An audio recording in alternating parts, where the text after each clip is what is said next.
We're on the Warner Brothers studio lot today for the premiere of the TCM Classics Film Tour. While we look at some classic costumes, let's hear from Warner Brothers library historian George Feltenstein about why the studio has added this version of its tour. But the Warner Brothers Entertainment Library, the Warner Brothers Discovery Library, is unsurpassed as the industry's greatest. And now to have a tour that celebrates these films that were made at Warner Brothers going back to 1923 and our founding, their home for broadcast is TCM, and the most passionate, loyal viewers who now can come to Burbank and go on a TCM Classics tour. And that ties in directly with this company's commitment to preservation and restoration of our films, and making sure that when we restore a film and preserve a film, that we have a beautiful new master to supply to TCM and its rabid audiences.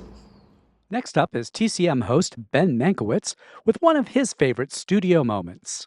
Here on the tour, there's a moment where they show a clip from the Batman TV series.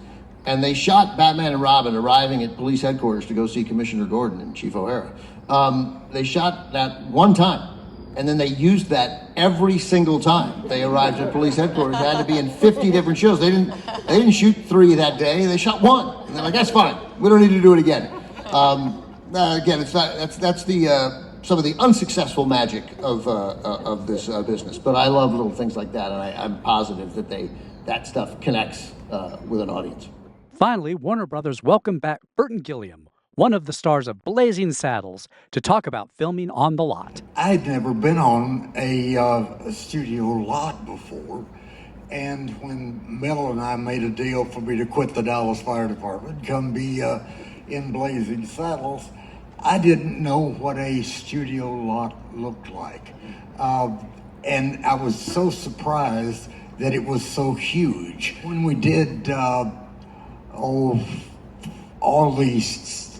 all the people running out onto the street, that was almost like, hey, catch us if you can. Mel Brooks said, just run out there, everybody run out there, and if the cars, or if they happen to be coming, just run out in front of them. And everybody said, Mel, we could get hurt, I don't care. It was just a wonder to be working on a lot for me. I was brand new, knew nothing about what I was doing, although I knew I was doing it right. And because, let me tell you, after about the 3rd day, my character was not the character really that Mel wrote the part for. Words did not change at all. But Gene Wilder came to me and said, listen, I want to tell you something in case you're thinking you're not going down the right road, because, and Mel won't tell you, Mel will not tell you that you are doing it right, you're doing a great job, and he hasn't yet. Not yet. I'm waiting though.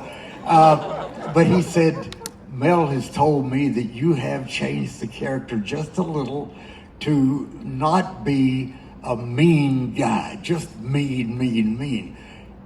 I was a mean guy who had a big old smile on his face and was just having a great time with everybody about anything in the town of Rock Ridge. I loved it.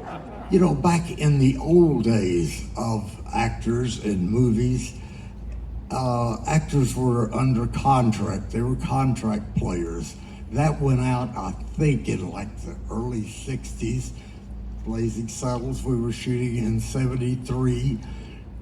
And then people did not say, that's my home studio. Listen, this studio will always be my home studio. I loved working here. I lived, my first apartment was right up here on the hill at the Oakwood Garden Apartments. And Cleavon Little helped me get an apartment up there.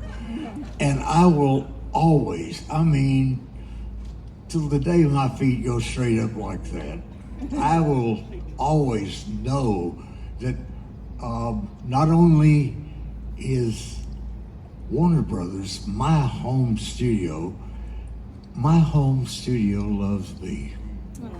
I just, That's